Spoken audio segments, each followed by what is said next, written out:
Choice, which was the only us from a lesser desired state, a negative state, a discomforting state, into a more positive state.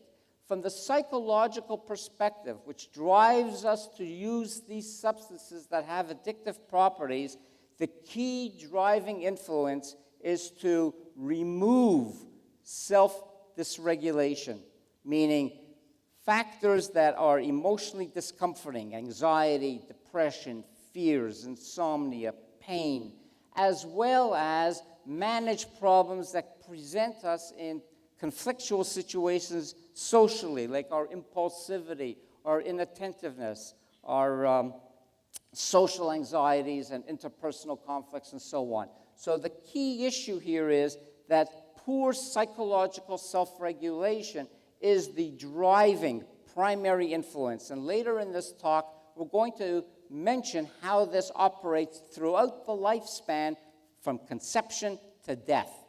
Hopefully, I'll have enough time to get through this. So, harking to the point that these medicines change in our views over time, here is an advertisement before the Harrison Act, I think of 1913. You could buy, and was sold, heroin literally from door to door by Bayer. You could buy aspirin, or you can buy heroin. And heroin was a treatment of choice for children with certain types of coughs and other conditions. Heroin was, in fact, a medicine. Here you see also that cocaine was a medicine. In fact, cocaine was the drug that first allowed us to perform ophthalmologic surgery as a topical anesthetic. So cocaine had medicinal values, had value. And we can talk about opium, and we can talk about peyote, and we can talk about cannabis. I can run the list for you, but the point to be made here is all of these drugs fit into our behavioral repertoire, into our life scheme, if you will, as part of a need to make us feel better. And as such, whether we like it or not, they are medicines. However, there are many medicines that we harbor and use that are not making us feel good, in fact, make us feel lousy. Chemotherapy is a good example. You feel lousy after chemotherapy, but we do it. So we take in certain quote-unquote poisons, if you will, as medicines. Well, here you can see that 500 years ago, one practice of medicine, and I bring this to your attention because it's relevant today, was what is called Apotheca, meaning the pharmacy of feces, that if you orally ingested feces of certain animals, that you would get a medicinal benefit.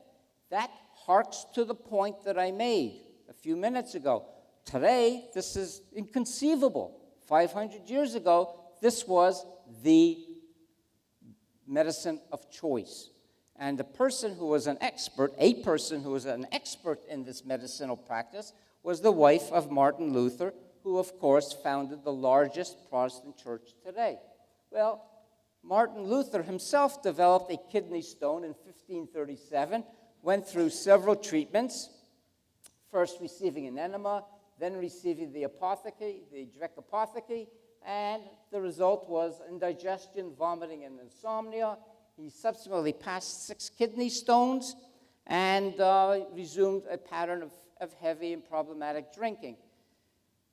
Point to be made here is, you may think that ingesting the feces of an animal is horrific, but let me remind you, today, where we speak of the coronavirus, bat feces is still a major, the horseshoe bat is believed to be a major vector in this disease, and the feces of a bat in traditional Chinese medicine is still considered to have medicinal properties, and there is a huge and still growing branch of medicine addressing what is called the microbiome, the flora of bacteria in our gut, and one of the treatments is the ingestion of basically the bacteria of the gut and intestines, the lower bowel. So we still have these belief systems today, 500 years later, albeit with different technologies.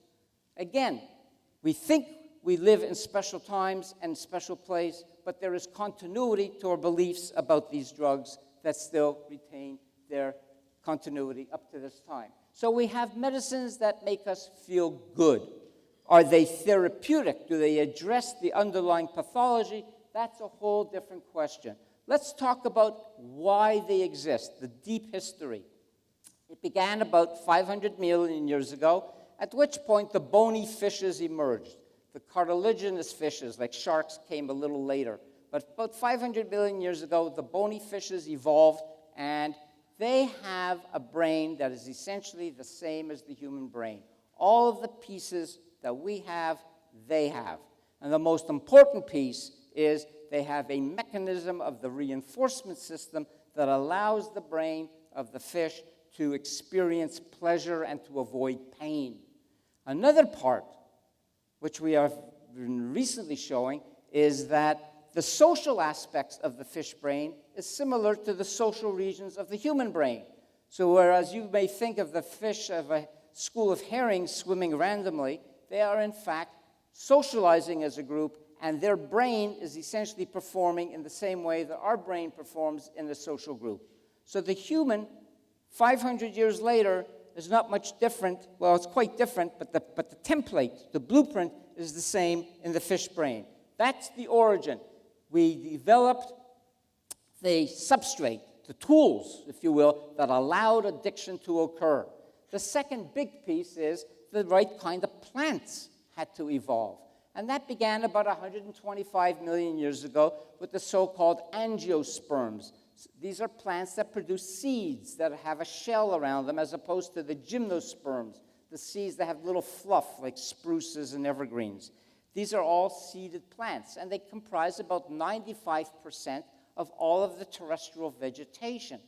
However, because they are immobile, they are rooted in the ground, they are susceptible to being eaten and therefore have no possibility of reproducing and surviving. And they also, because they are immobile, need to find help to get them to reproduce. And we showed you the bee a few minutes ago, and they need dispersal techniques. So other animals, like birds, will eat the seeds get excreted, and the plant will grow. But also, protection from enemies is that they produce chemicals, alkaloids. And these chemicals are unpalatable to many animals, especially after they've consumed a certain amount of it, but also have the property of making you feel good. They basically can enhance your sense of well-being, whether it's ginger or cinnamon or cannabis or lavender.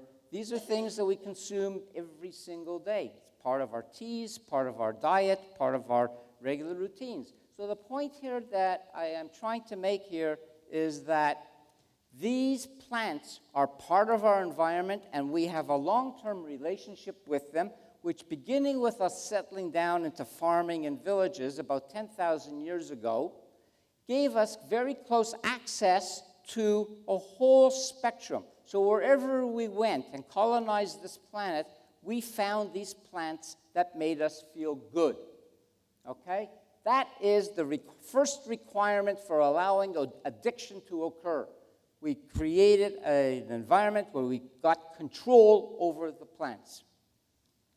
Second requirement was that we used engineering and farming skills to increase the concentration of these active properties in these plants to enhance the feeling of well-being, to give you that spike that you would not ordinarily get that is as strong. And that's an important issue as well. So that spike in good feeling helped you get to there. So for example, cannabis today is about 500% stronger than it was in 1960, just simply through hybridization. And whereas you can produce beer and wine up to a natural concentration of about 10%, you can now produce it through distillation to 60, 80% or even higher. So the point here is engineering allowed the plant to allowed us to create concentrated versions of these substances that naturally occur in plants. The third requirement for addiction to occur is that we develop through human ingenuity, and this is not specific only to humans, but clearly most capable in humans, is technologies. we develop technologies for getting that substance, now in concentrated form, into the body and to the brain as efficiently as we can. The cigarette being perhaps the best invention of all time in this respect, because you can control the concentration of the tobacco, you can get the cigarette smoked in 5 minutes, and you can put 20 in a pack, and you can get an effect for about 40 minutes, which requires the individual to consume about a pack a day just to maintain the habit in a stable state, which makes the manufacturers, the distributors, and the corporate enterprise very, very happy. Everybody is happy, including the person who is addicted, because you have a stable, concentrated dose. So the syringe, the vaping system, the nasal sprays, the enemas, it goes on and on and on. There are over 20 different ways, for example, to get nicotine into your body that is out there and in common use. So here we have now 3 requirements that have been met that allow addiction to occur. What then has happened to have it occur? Now that the conditions have allowed it to occur, why has it occurred? Well, it has occurred right here because, as I said, from self-regulation being low, what these drugs do is they alleviate that dysregulation. They make you feel better. They move you in the direction from bad to feeling better. And it can be alleviation of pain, depression, insomnia, anxiety, loneliness, anything that's negative. And what makes this hard is that, you can't see this very well, is that it creates what's called a meme. I put this in red when you look at it. It's called a meme, M-E-M-E. It's a real word. It comes from Richard Dawkins, the famous evolutionary biologist who's still alive, and talks about how ideas and beliefs are transmitted across generations within a particular culture. So you get a belief system that is surrounding these particular substances that we all share. So if you believe, for example, that alcohol is an aphrodisiac, which it is not, it's a meme, it's a belief system. And it's even been put into poetic lineage, Ogden Nash's. Candy is dandy, liquor is quicker. Okay? So here we go. So you can see that because these drugs are negative reinforcers or produce negative rewards, alleviate your anxieties, they are very powerful, and therefore you're going to want to do it again and again and again, and it's that repetitive use that's going to want you to continue consumption, causing the brain to develop what's called neuroadaptation or tolerance, chronic tolerance, and over time, that chronic tolerance leads to an outcome that we call addiction. What is addiction? Addiction comes from the Latin addictus, meaning to be taken over. And it is specifically from the Roman era when a centurion was rewarded for a special valor. He was given a nobleman who was previously free to become his slave. And that is the analogy that's used in addiction today.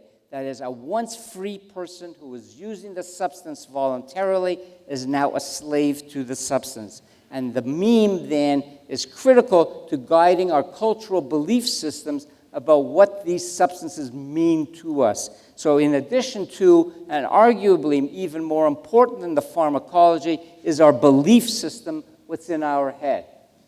So this is how we got to addiction.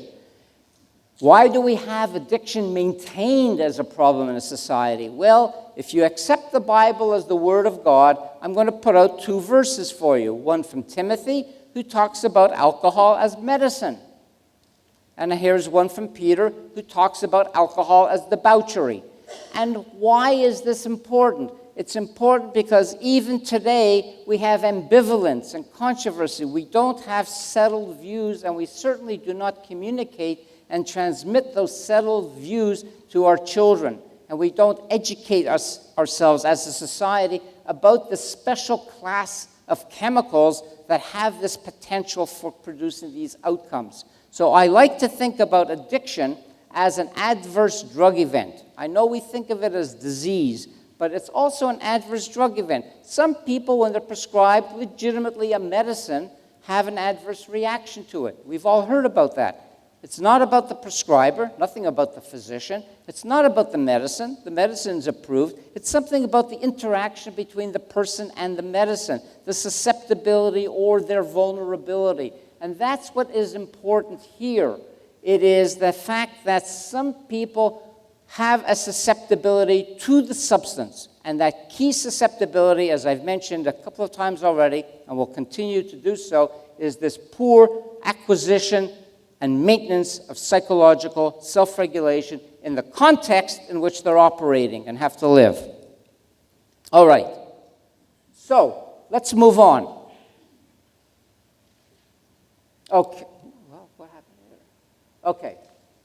So, let me conclude this first section. We talked about why do we have addiction? Well, let's just summarize. Number one, our bodies are structured to prepare us and allow us to develop it. Two, some people have susceptibility for it. Three, our technology, which is a human invention, part of our cultural evolution, if you will, has allowed us to create and refine these plant-based substances into very potent chemicals for which our brains have not been adapted to. We are not adapted to morphine. We may be partly adapted to opium, which, by the way, is the Sumerian word for plant of joy. How do you go from plant of joy to heroin or to any other opioid that is contributing to about 70,000 deaths a year? It's the concentration of the substance, it's the delivery of the substance, it's the social context and the stressors in our environment. And that's what we have to talk about for the rest of this morning by me.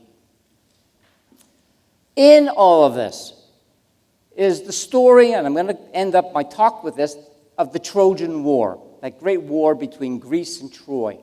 And this is the Trojan horse. The Trojan horse is that inside that horse was a battalion of soldiers. Once they got into Troy, they jumped out of the horse and they vanquished the Trojans.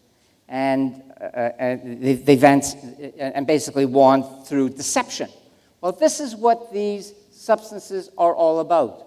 There's a deceptive quality to it because the initial feeling of well-being doesn't give you any harbinger or any notion of the future that you're going to end up in a state of addiction or dependence. That's the problem. These drugs are all, in effect, a Trojan horse. And some will be vanquished, and most actually, will not. But we have to concentrate on figuring out who those people are who are susceptible to the outcome. So let's go on to part two, and why is the family integral to understanding addiction in both the etiology and the recovery process? Well, here I like to be a little bit of an iconoclast, a little bit of oppositional person. The unit of understanding this problem is the family. You cannot separate a person from a family. It's impossible, because everybody has, at some time, in some form, a mother. And when you have a mother, then you have a system. You have at least two people, and two people is a system. So to say that the family is important as a cause of addiction is pretty much stating the obvious for me. A family is a system of relationships. And those relationships could be, again, complex and in many ways out of tune with how we may think today. Our understanding and appreciation of them changes over time. Tarzan, this is the first sentence of the first book of Tarzan written by Edgar Rice Burroughs, shows you of a thought that today would be considered unconscionable. We could never think about this. So this is only about 120 years ago.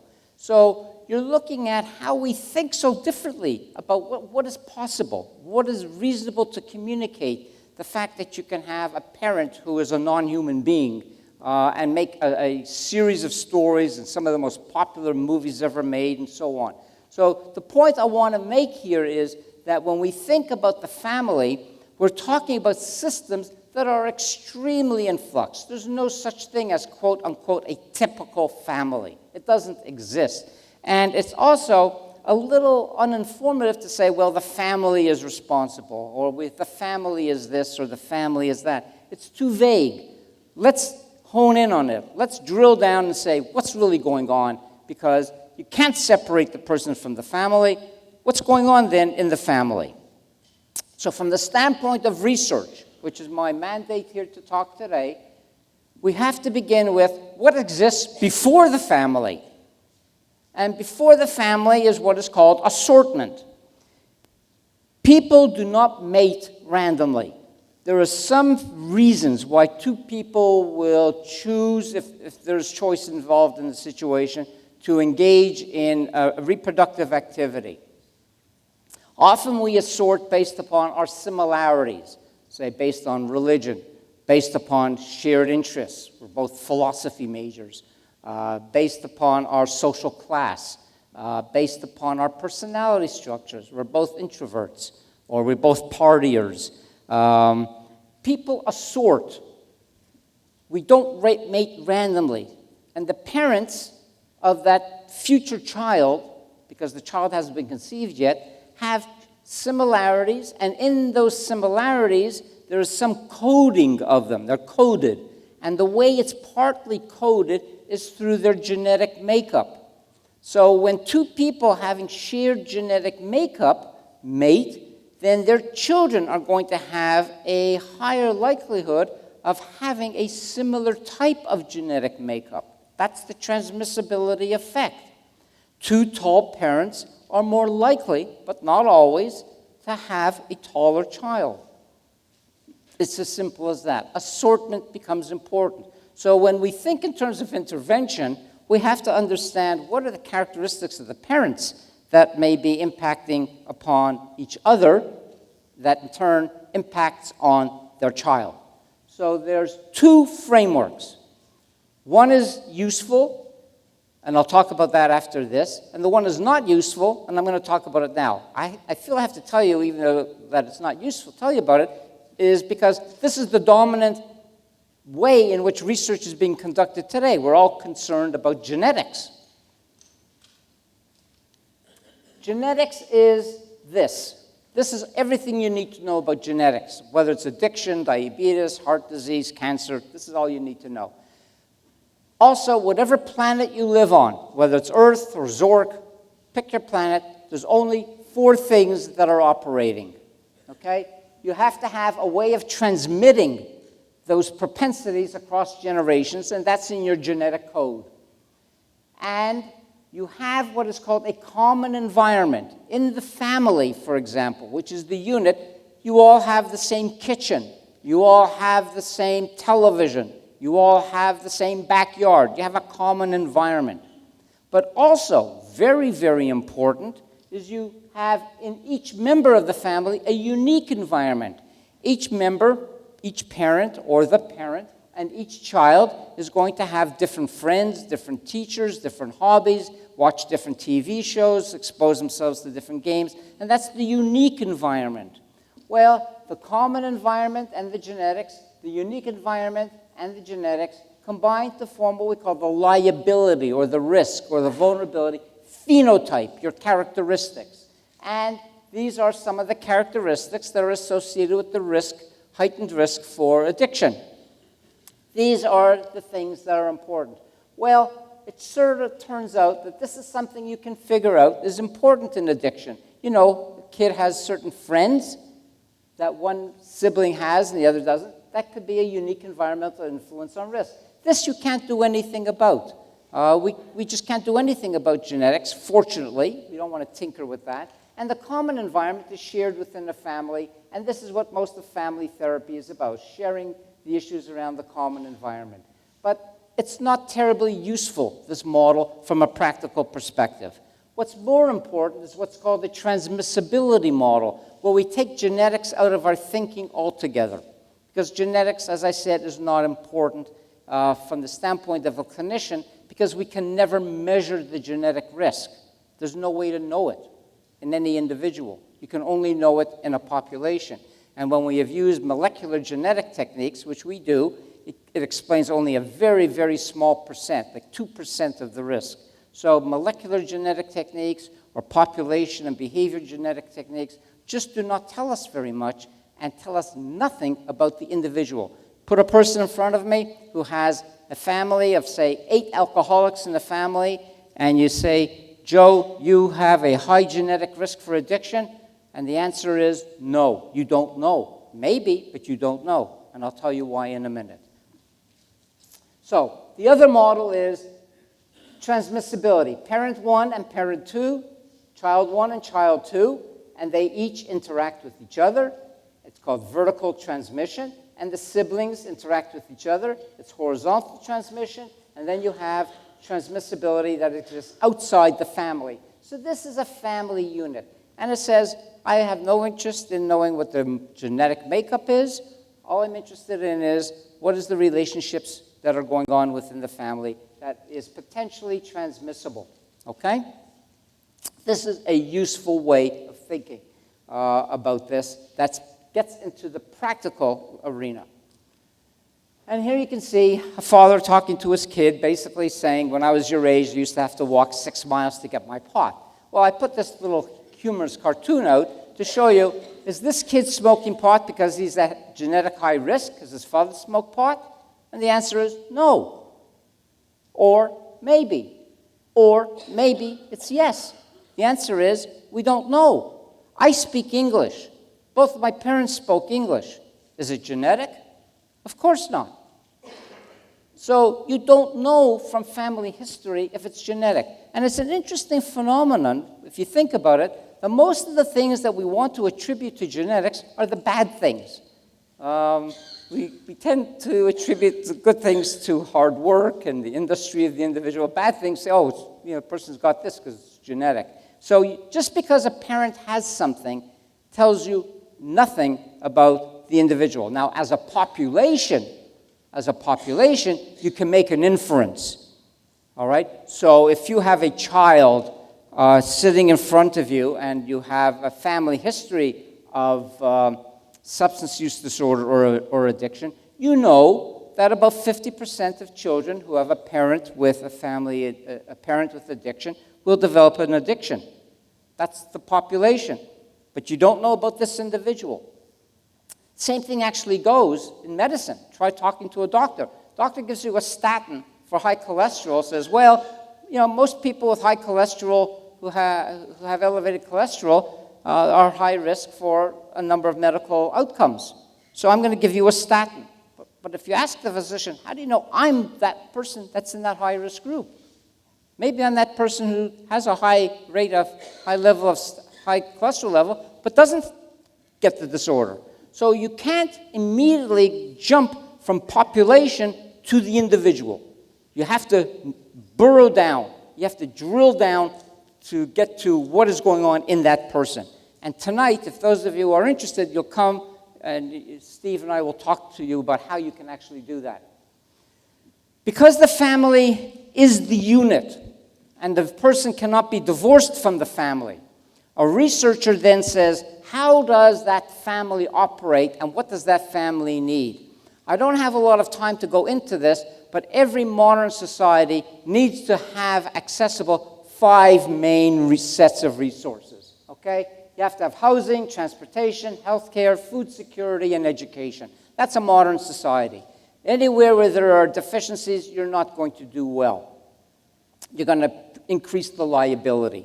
And here's an example. I don't have time to show you how they all operate. I'm only going to show you one, and this is actually research from my own center. I'm going to show you one where it's sort of indirect, and it gets complicated, but it's worth knowing and seeing how we think about these things. You have empty dwellings. Poverty is associated with higher risk. But why? Well, kids who live in high-risk environments where there's a lot of empty houses, and this is done in Pittsburgh. We look at neighborhoods that have a lot of empty dwellings. Those boys, these are just boys, have higher testosterone levels. Higher testosterone levels increases, this is at age 10 to 12, increases basically your aggressive dominance type of behaviors. 12 to 14 to 16, that leads to cannabis use, that leads to cannabis dependence by age 22. So you can see that it gets mediated through biological systems. Poverty is not just the social, but poverty is a major biological adversity. And we know that children raised in poverty do not have the same optimum level of brain development as children raised in normative circumstances. So there are these 5 things in the environment, elements of the environment, that are crucial for promoting normative, healthy development in kids. Now, the family is important. I'm going to talk about this in more detail when we get to adolescence, but the big factor, of course, here is that by the time the child is ready to leave the family, that child, whether going into the military, going to university, getting a job, at some point has to disengage. That child has the tools ready to function in the world. Basically has the ability to perform certain roles and assume responsibilities. If a child raised in a family is in conflict or in dissatisfaction, where you have a mutual dissatisfaction for any number of reasons, then it basically creates division and separation between the parent and the child, and that drives the child out of the family earlier and puts that child into a trajectory that is potentially non-normative and dangerous. So the key issue in terms of the parent-child relationship is the quality of satisfaction in the parent-child relationship. I'll speak to this when we get into the lifespan perspective, okay? So, where do we end up with the family? How do we think about it? We can think about the fact that as we get to this section where we talk about the evolution of the apes, of which we are Homo sapiens sapiens, the wise of the wise. That's our technical biological term.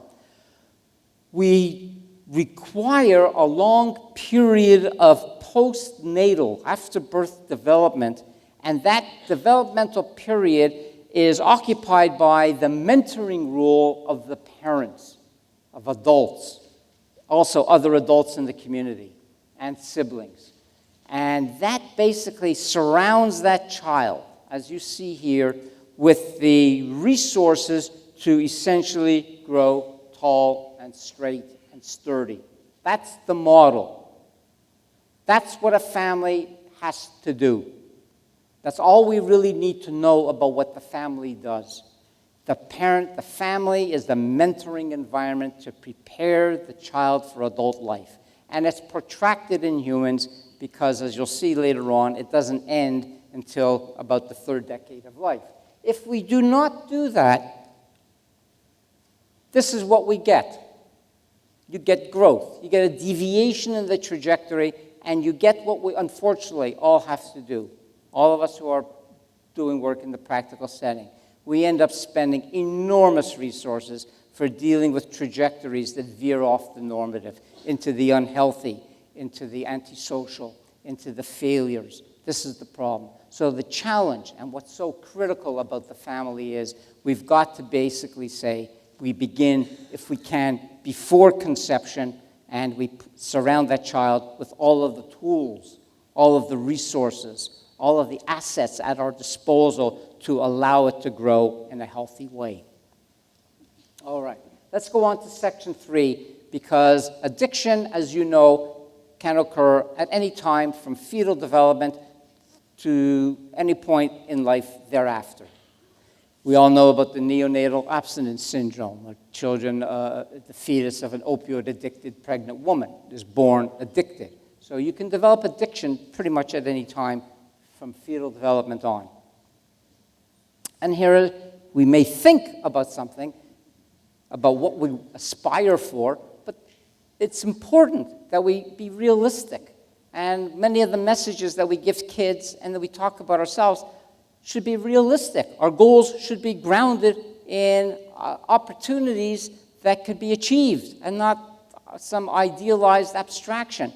We cannot be a drug-free America because we are a chemically based society. We have learned and have a meme, a belief system, that we can solve our problems through chemistry, whether it's impotency or hair loss or addiction. We believe in the chemical solution. That's just the way it is now. Whether we can reject big pharma, we are also so conflicted because, like the coronavirus, we are now calling in big pharma today, basically, as you know, to see if they can get us out of a mess that we have created ourselves. So we are part of this relationship with the FDA and with Big Pharma, but to think that we can have a drug-free America is totally unrealistic. The war on drugs, the attempts to manage alcohol accessibility through prohibition, it just doesn't work. And it only serves to marginalize people and drive up costs. But we can't get there. So in thinking in terms of a lifespan perspective, why is this important? We now have to think of how do these substances occur at different points in life to shape that trajectory that I was talking about. We're not talking about addiction like catching a cold. You know, you go into a room, you shake somebody's hand, and 2 days later you're sniffing. It doesn't happen that way. It's a process that occurs over time. And the way to think about this is that we all have, every one of us, a vulnerability ranging from low to high, and we all live in multiple environments, and these substances are a part of our environment, and the number of substances is growing, their potency is growing. The FDA just last year approved another drug, Dilaudid, which is more potent than oxycodone, more potent than morphine, to be used in battlefield situations. But once the formula's out, it'll be out. So we have these drugs that are always increasing in number and supply, and I like to reckon it to a huge buffet that's out there. It's an ever-growing buffet, the salad bar, if you will. And we have a vulnerability, we have environments, we have this buffet, and then we have belief systems. So you are a kid, and you may develop outcome number one. And let's say your outcome number one is you have conduct problems. You're oppositional, you're defiant, you're rejecting authority, and now you're then going to get involved with kids who are not going to also be compliant with authority to be normative. Well, you form a friendship group or a peer cluster, and alcohol and drugs become part of the attraction just because you are already deviant and you're a kid. And that leads to one outcome, which leads to another outcome, which leads to another outcome, and finally, to all of us, at some point, to death. The point to be made here, from the practitioner's standpoint, is that a major task that we all have to undertake is a functional analysis of the problem to figure out the time course of the emergence of the onset and sequencing of substance use with the emergence of other problems. And they begin before and they begin after substance use. But the reality here is it's the big buffet. It's not about if I use cannabis, will that cause me to use heroin? That, of course, is nonsense. It does not happen, okay? The so-called gateway theory or the stepping stone theory, that is just not true. It's actually illogical and factually incorrect. What we have here is a big buffet, and that is some of us go up to the buffet and we eat the salad and we're happy. We just like the lettuce and the tomatoes. And then there are people like me who go to the end and they eat the anchovies and the hot peppers, and those are the people who will go into the crack and the heroin. Most people will say do alcohol or do caffeine or do something at the low end, but you go deeper and deeper based upon the severity of your liability. So it's not about the drug, it's about us and how we structure our belief systems and plan and regulate our behavior. Okay. So let's get into the developmental specific risk factors. I'm going to go a little bit fast here because I don't want to take away Dennis's time about this. Because it's lifetime. I've spent 50 years researching this field in this area. I'm more than happy to reiterate, to talk to you anytime. If you call me up or email me, preferably email me first so we can set up a time. I'm more than happy to talk to you further about this. So the first place to begin is the developmental phase where we begin. And the fetal stage is increasingly recognized to be very important. I can talk about all these factors, but instead let me tell you an important history event which has shaped much of the social and health policy of Western Europe. Not yet here, but Western Europe. 1944, the Dutch workers during German occupation went on strike, and some engaged in some partisan attacks against the German occupation, believing that the war was imminently over. 1944 in the winter. The Germans retaliated in the most brutal way you can imagine. They cut the country in half, drew a line in half, and decided to essentially starve half that country. Okay, it's still called the Dutch Winter. People were living on about 500 calories a day, which is less than a quarter of the normal consumption. Many of the women were pregnant. And a subset of those pregnant women actually gave birth to children who survived. And nobody thought about this after the war. Until it turned out that when these men were going into the army, it was mandatory at age 18, they started seeing very high rates of disease, diabetes, periodontal diseases, autoimmune diseases, antisocial behaviors. Everything was equal to the kids who were born in the side of the country that was not starved. And so from there grew a whole field of what is called epigenetics. Not genetics, but epigenetics, meaning that the gene is not being changed, but the activity of the gene gets changed by the quality of exposures to the particular types of environments. In this case, horrific stress from malnutrition, among other things, exposure to infections, probably other things as well, but stress, malnutrition, and so on. And we learned that the stage of fetal development was extremely important. The Dutch have taken this kind of work to heart. And if there's a movie that I can recommend about why the Scandinavian model is so different, there's a movie called A Royal Affair. It's a pun on words, but it's definitely worth watching. Why their healthcare system is socialized, why they have universal healthcare, why education is socialized. Well, they go back to these 5 essential ingredients of what does it take for a country that has no resources in the ground, is fighting off being flooded by the seas. All we've got is our social capital, what's in our heads. All we've got is us. And so they developed policies. Holland, by the way, or the Netherlands, is the largest food exporter in Europe through its massive array of greenhouses. It's the world leader in greenhouse agriculture. The Dutch are the tallest people in the world, not by coincidence, but because access to food. They have the highest rate of any population of people who exercise and belong to athletic clubs and bicycling, all kinds of activities. The promotion of a healthy lifestyle, removal of stress. Last month, the city of Amsterdam relieved and forgave all education loans to students in Amsterdam. So it's a model of saying we reduce stress, and by reducing stress, you allow the potential to flourish. That's the model. And it begins during fetal development.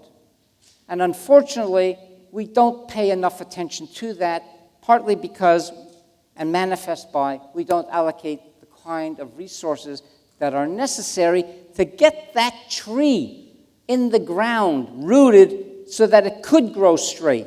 Remember I showed you that seedling? That's the beginning. And if we don't get that piece right, everything is wrong after that. Everything is wrong and becomes harder to do after that effect. Infancy. The major task of infancy is to develop a secure bond between the baby and the parent. Essential because security is a way of managing anxiety through this external source of support. Absolutely essential. If the parent has addiction, if there's violence in the home, if the house is unheated, if you are homeless, if you are hungry, all of these things can be countervailing of forces to prevent the attachment. And when you go to the zoo and you see an animal pacing back and forth with restless anxiety, it's because of this attachment disorder. And we see this. It's these proverbial Romanian or Russian adoptees, children in orphanages. These are the children who don't form attachment. And that's an essential requirement for human beings. I think I skipped one. And this is it. Whether it's humans, by the way, mammals as well. Attachment is absolutely crucial to form it. So chest to chest, skin to skin contact, cooing, vocalizing, stroking, absolutely crucial. And when we do not have that attachment in place, and you already have separation, it's the beginning for disengagement, meaning in the severe case, neglect. And it potentially could mean abuse. And a part of this has to do with not forming an attachment. Well, attachment actually begins, by the way, as you may know, those of you, through at the time of pregnancy. You're delighted to be pregnant. You're happy. You're looking forward to this.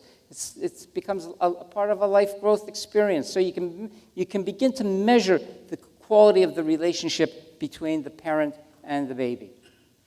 The toddler. 3 things have to be accomplished during toddlerhood. Number 1, the child first now is developing cognitive controls over her or his own behavior, thinking and managing his own behavior through introspection. This is done through language. Thinking is the internalization of language. When you think, you're thinking mostly in words. Not always, but mostly in words. So that's thinking. And thinking is the way in which we mediate what's going on in the outside world to what is the response that we have to engage. That's thinking. So if you don't acquire language, then you're not going to be able to control and regulate your behavior. How do you acquire language? Through reading, through talking, and through interactions, through play, through make-believe. All kinds of tools and activities in preschool, things can be done. The one best single predictor about how a kid will perform academically 20 years later at the toddler stage is how many books are in the house. Okay? And I have to tell you that I buy books for my granddaughter. We go to Goodwill, because you can go to Goodwill and buy a book for $1. You don't have to go and spend $20 for a book. It's kind of a ripoff, but that's the whole deal. So the point here is these things are accessible, but language becomes important. The second piece that becomes important, the second this is temperament. And we see the beginnings of a difficult temperament for all kinds of reasons. Some of it has a genetic basis, some of it has environmental, meaning poor rhythms, eating and sleeping cycles are difficult or irregular, intense crying, poor attention span. It's the precursor to ADHD, but you see it as difficult temperament. The child doesn't like to be held. Child has intense, sudden reactions. So the difficult temperament child is that phase of the trajectory that often leads into ADHD and conduct disorder problems later on. But the toddlerhood becomes very important.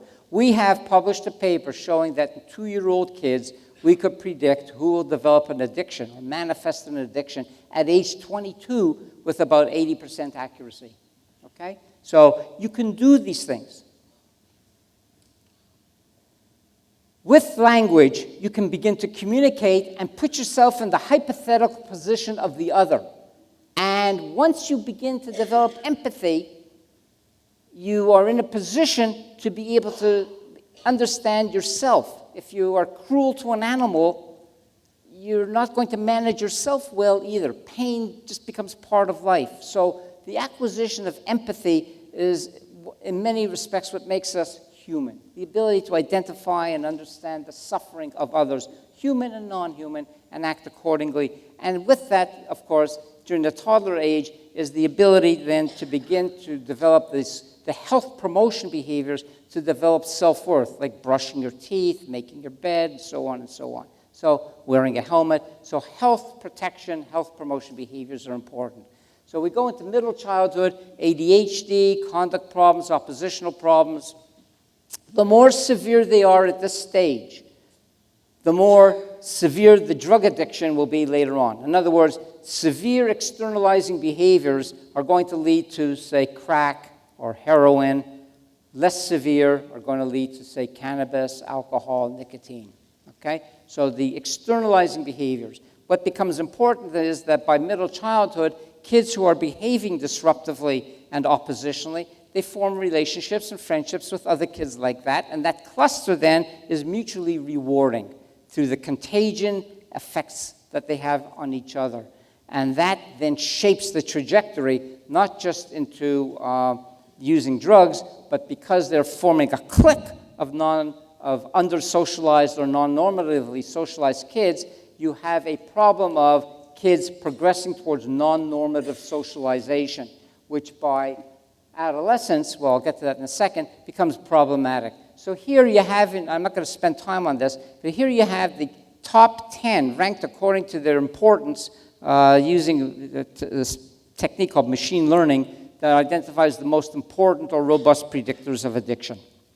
So by adolescence, the child has to be relatively well socialized and have incorporated the major norms within them about how they are to function in society. So what is adolescence? We don't really know. There's no real meaning to that term. It's like one of these words that's out there. Some people think of it as the teen years. People think of it as the period of puberty. We don't really have a good, hard and fast meaning of it, but we kind of have a good sense that it is the transition period between childhood and adulthood.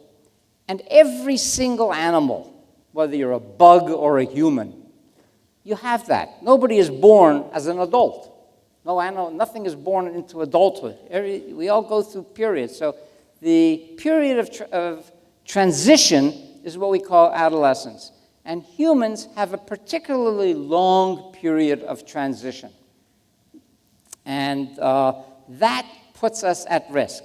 But during that transition period, that child or adolescent has to accomplish 4 main tasks, okay? Number 1, that youngster has to learn how to manage his or her safety, has to learn how to navigate their social environment, social hierarchies, in-groups, out-groups. That child has to manage and learn his or her sexual identity, gender and sex, and most importantly, has to develop the tools for developing autonomy because they're going to go into the next phase of adulthood where they are expected to become self-sufficient. Those are the task requirements of all adolescents. Why is this important for addiction? Because failure in any one of them is stressful, and you have now a meme, a belief system that the way you cope with stress is the happy hour solution, right? You drink or you use a drug, and it works. It does reduce the stress. So why is it important, particularly in adolescence? Here's a slide that I want to show you, not to make this scientific, but to show you how pronounced and important it is. If you ask the kids and do this study, is it a good idea to set your hair on fire? Hopefully, everybody would say no, right? The answer, the correctness is obvious. But you can see here, it takes an adolescent, compared to an adult, 25% longer to come to that decision. Okay? Now, we're still under 2 seconds, but it's still longer. 2 seconds is a long time in a decision when you're driving a car 60 miles an hour at night with a bunch of kids in the back. Okay? It's significant. So the decision-making capacity during adolescence is impaired. And that in itself is extremely risky because you have opportunities at parties to be offered a drug or an alcohol or a joint. You have an opportunity to accept or offer a sexual overture, all of which could put you down into a trajectory that could be devastating. Okay? So the decision-making efficiency during adolescence is very impaired relative to adulthood. Why? Well, did I miss something here? Well, I'll come back to it. Why? Because the brain, which has these 90 billion cells, brain cells, at birth, goes through a protracted period, beginning at the time of puberty, of pruning or elimination of those cells that are not needed. And the ones that are not needed are the ones that don't get enough practice. They're called experience-dependent. I don't want to get into the jargon, but we lose brain cells normally. That's a normal process during adolescence. And while we are losing those brain cells, we are losing our self-control with it. That's what makes adolescence adolescence. It's the pruning of these brain cells, and during adolescence, the brain is essentially getting what we call remodeled. And that remodeling process, if you look at these slides, here in the frontal part of the brain, which regulates the reasoning, abstraction, self-control, emotion modulations, our social interactions, you can see the brain is growing, and then at around puberty, the brain shrinks. And that, we now know, actually continues to about 30 years of age. The modern human brain does not reach its normal adult stage until about age 30. Up until that time, there is a dynamic change. Is it a coincidence that 75% of all addictions, considering any drug, occurs before age 30? It's a link to a developmental process, a neuromaturational process. And adolescence, not discounting all the stuff we talked about before being important, but adolescence is very, very important because of that extra event taking place of the neurologic changes taking place. I don't have time to go into it, but it even gets more complicated because you have hormonal changes and you have physical changes. But the point I want to make here is much of the behavior that we see of adolescence is neurologically based, and the changes that are neurologically based are determined by the quality of experiences that that child has. If all you're doing is playing with your cell phone and games or watching TV, that's it. That's what your brain is going to reflect, because your brain is basically almost like a muscle. It gets molded to adapt to your environment. We just have a paper we're about to send in for publication now showing that physical activity declines during adolescence. Substance use goes up during adolescence, okay, going in opposite directions.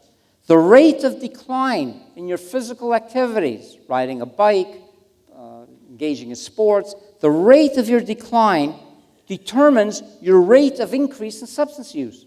Humans were meant to run. Humans were, more than any other of our ape relatives, we're meant to be active. But when we are inactive, we become depressed, lethargic, apathetic. And drugs, by the way, do the exact same thing that our physical inactivity is preventing. So we're getting, in effect, a medicinal effect from the drugs that we could avoid by just being active. Okay? So physical activity is important. So I bring this slide to your attention to show you that neurologic changes are important. I have a lot to do. And as a result of this loss of self-control or disinhibition, kids do risky things. Aren't you glad this isn't any of your kids? Can you imagine? So we do stuff. And it's why kids don't get an opportunity to rent a car from Hertz or Avis. Okay? This is the reason. Okay? Adolescence is also a period of learning how you fit in. And it can be physical and real if you're different, you know, by ethnicity, culture, race, nationality, or imagined. And we all have to find ways to navigate who we are and get to a comfort zone with who we are. I don't have time to get into that, but if we don't have that comfort zone, it's stress. And then we have this belief system of how to manage the stress.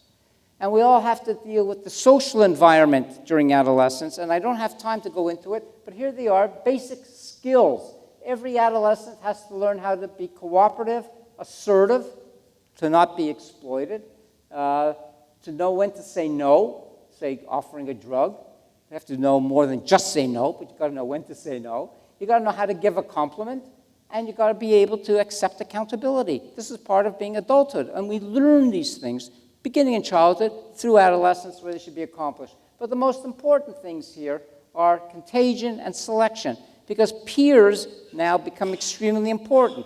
Adolescents spend more time with peers than they do with their parents too often, and they're under the influence of peers, that's the contagion, and then they often select peers that allow them to do the kind of things that share their own interests.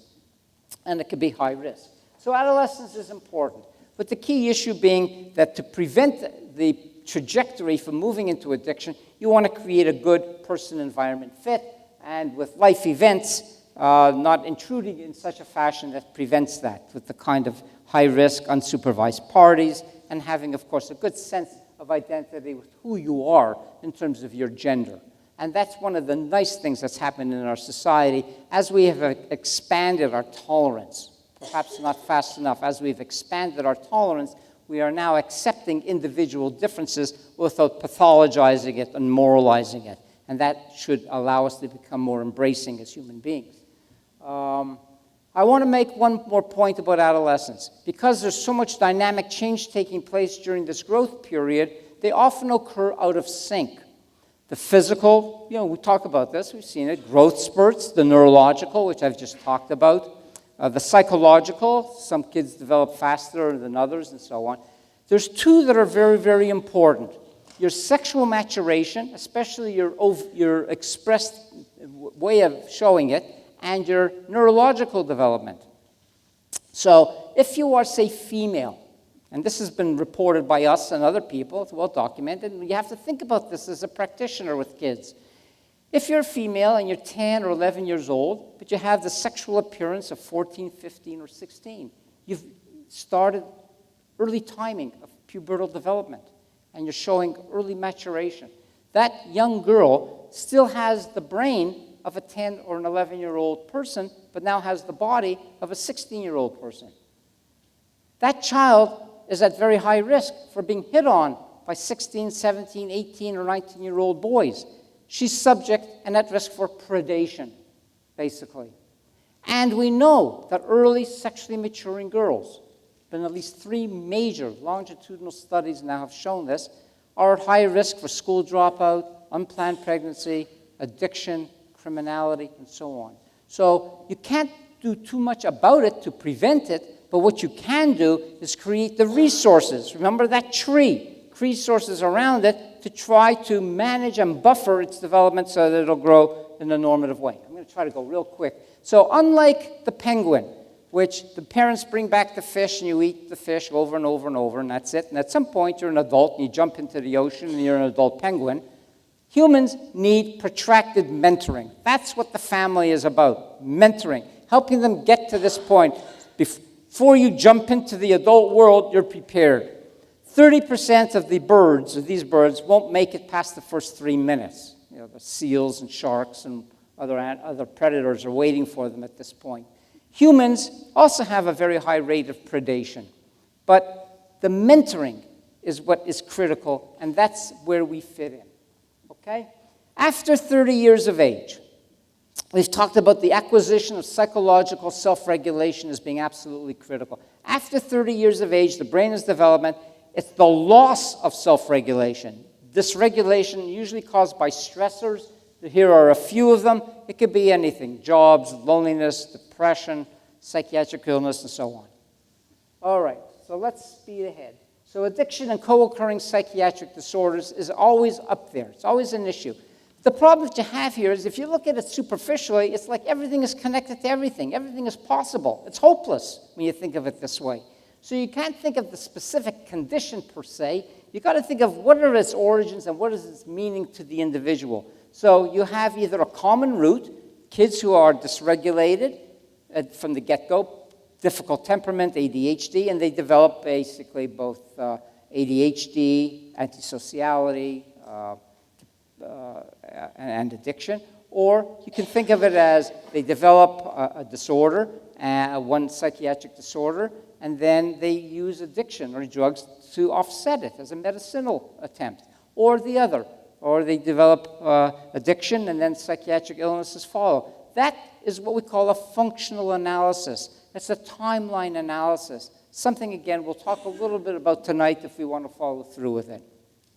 Okay, I'm going to quickly go through the intervention because this is, I know, where you're at, and it's very, very important. It's, of course, obvious. Everybody is unique. We all have different genes. We all have different environments, and that's what makes us unique. But what does that mean? How do we deal with that? It means that even though we can all focus on one thing, say substance use or even a particular type of a substance use, the reasons could be very, very different, and you need to know what they are. And the substance use may not even be the most important thing. You can look here at a screening system that we developed. You have 10 basic elements of the most frequent causes that lead to substance use, and you need to measure their severity in relation to substance use. So here you see substance use, and you can see that people have different, a given individual has a different level of severity. So you need to know, well, I need to work with this because this is most severe, and then I need to work with this, and this is less severe, but still very severe, but this is something I can defer for the time being. I need to know what to do when. How urgent do I need to respond? But what is the domain of the problem that's important to me?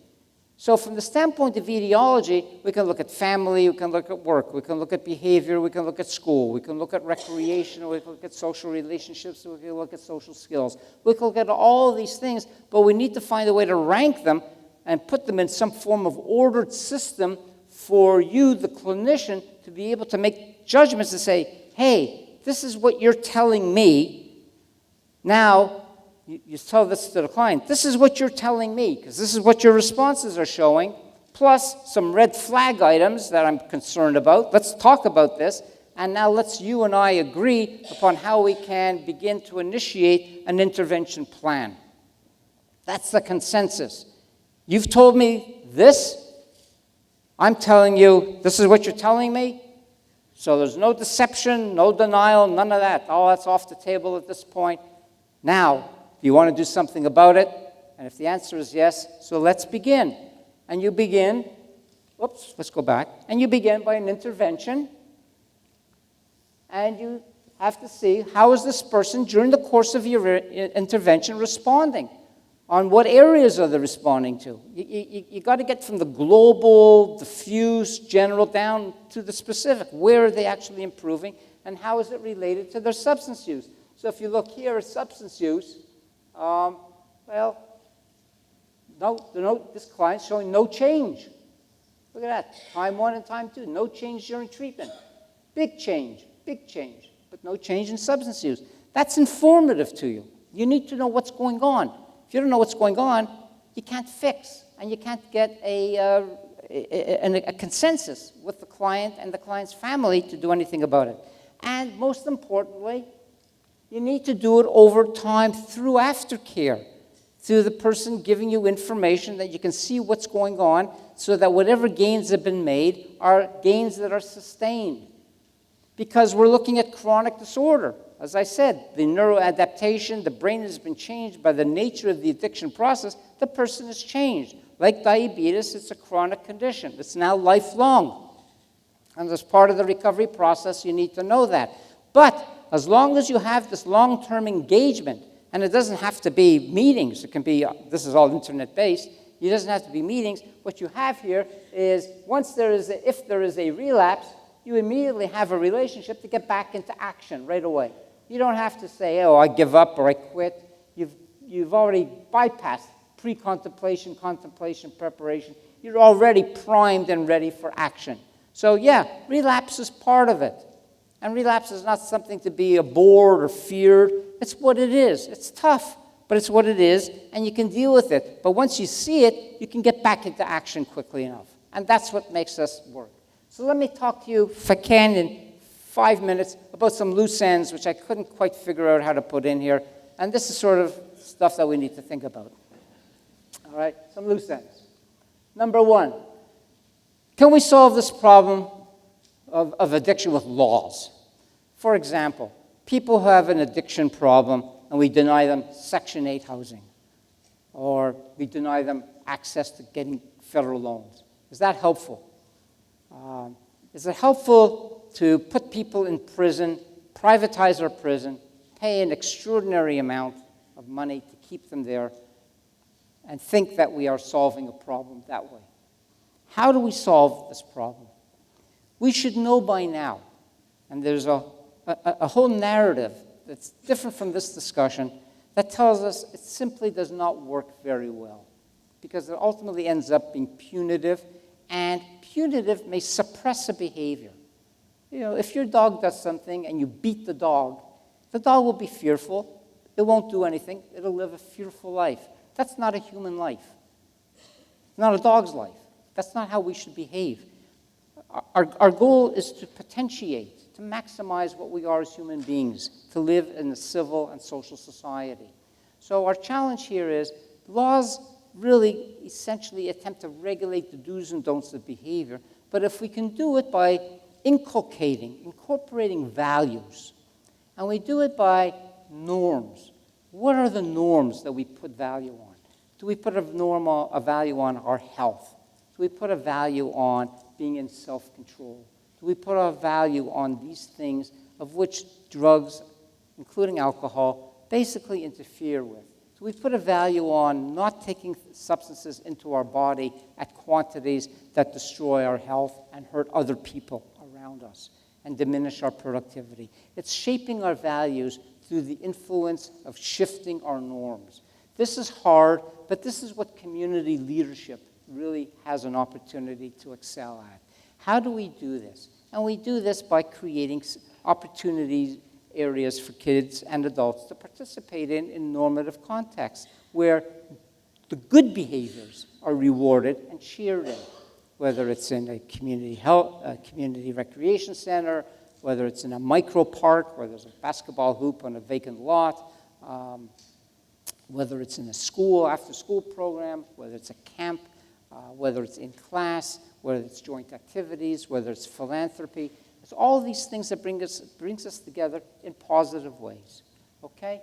And here is an example, and I bring this to your attention because I knew we were negotiating with the Taliban, and we think, well, we're ending a war, but that war may not be the end of some very painful things that we're going to see. This is a kid who was caught, supposedly, selling, I believe it was cocaine in Kabul in Afghanistan, and the Taliban basically chopped both his hands off. That's cultural law, okay? That exists. Outside of cultural law, you have arbitrary law going on today in the Philippines, where people involved in using drugs are just being arbitrarily executed. Is that the kind of society that we choose to live in? And we have to ask ourselves, how do we want to shape behavior in ways that reflects upon us, what we stand for and what we believe in? And that's why I so often enjoy speaking to groups like this, because I know we share some of these very deep values. We wouldn't be in this hard business if we didn't. So this is the worst of the worst, and I'm afraid we're going to see it again. But nevertheless, we have to think about what we can do here. And what can we do here? One of the things we can do here is to think about that when we speak of addictions, we are really talking of a complement of disorders that go under the category of behaviors of excess. That harkens back to what I talked about for the last hour and a half, about acquiring self-regulation, sense of scale, sense of identity, through the mentoring process of the family and through the social construct that we live in, all live in a certain time. Knowing that these things are out there. This is Stuart Unger, one of two people to win the World Poker Championship 3 times. In the course of his life, he won well over $10 million. He died at the age of 44 from a crack overdose in a flop hotel. It's tragic. This guy, if you put 4 decks of cards in a card shoe and you pulled out every card but one, he would tell you what that card was with 100% accuracy. Extraordinary mind. As smart as he was at poker, he was dumb at the horses, and he blew it all. And one thing led to another thing, which led to another thing, which led to another, and unfortunately, we see this demise. Well, I don't want to be glib about this, but right now we live in a very wealthy country where there's access to all kinds of things, the gadgets for games, the internet, the opportunity to eat food to excess, the opportunity to engage in sexual activities to excess. The challenge that we have, without being moralistic, is how do we evoke and share in values about what is it to live a purpose-driven life, but one that has scale and scope, that gives meaning and value to us as being decent human beings and saying, yes, I can live a fine life. So when we think about these disorders of excess, addiction is one of them, and it's often related to these other disorders. That we know there's that addiction is genetically related to, say, food excess and sexual addictions and gambling addictions. So the problem that we have now here is we live in a time in our society where there is so much opportunity, and how then do we teach kids to acquire self-regulation, to have the capacity to desist? How do you say no and internalize to say, this is something I don't want. I don't want the biggest, I don't want the best, I don't want the mostest. To live at scale, but to live the right kind of healthy life. with that is an important issue of what we call resilience. This is also one of these words that's a little glib and a little vague, but I want to address it. What are we really talking about? First of all, often it's applied after the fact. Here you have the best of the best, and one gentleman, just under circumstances which may probably never have happened before, just crashed. What this tells us about is how the rules are to behave under these circumstances. This person could be dying for all we know, right? We don't know. And that tells us about how do we deal with people who crash. It tells us the fact that it's very hard to predict rare events. Addiction is still, relatively speaking, a rare event. So it's very, very hard to predict in advance who is going to be, quote, unquote, resilient and not develop the outcome, and who is going to be resilient. We just don't know.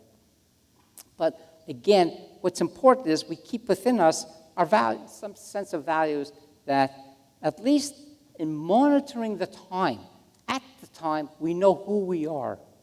That is what comes out of this talk. We should always figure out who we are, because part of it is our failures that we go through in life.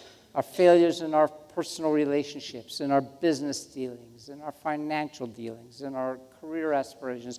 We all go through failures. That's just part of it.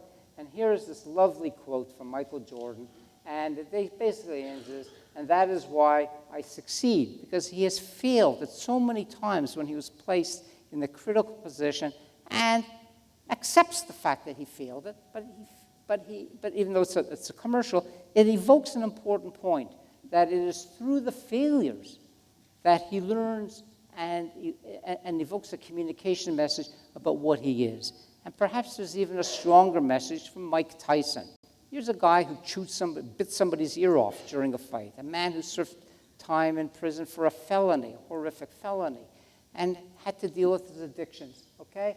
When I am focused on doing good and being good and practice the day-to-day mechanics of a sober, healthy life, I don't get those urges to do bad things to myself. He's basically talking about this is what it is, to live the good, decent life day to day. It's the recovery movement. Mike speaks to this very eloquently all the time. Mike Tyson, I think, speaks to this very effectively in terms of his whole own personal experience. So I believe it's very important that we keep focused on not so much of who is vulnerable, who is resilient, but how do we get the job done? What do we do on a day-to-day basis? So I want to end, if I can, with the other half of the Trojan War that I talked about at the beginning of my talk. Homer, in his epic poems, the Iliad and the Odyssey, of course, the Trojan War is the beginning, and Odysseus, in Latin it would be Ulysses, but Odysseus goes off and fights the Trojan War, and it's 10 years. He's away from home, and he fights the war. And he's a great warrior king, Greek warrior king. And he has to get back home after the war. And it shows here that other Greek kings failed. And they usually failed because in Greek mythology, they failed terribly and tragically, okay? Tristan failed because of his enthrallment with passion. Ajax failed because of stubbornness and pride. Pentheus failed because of intolerance. But Odysseus succeeded because of his endurance and suffering and his use of judgment. When I talk about self-regulation, we're talking about these things, okay?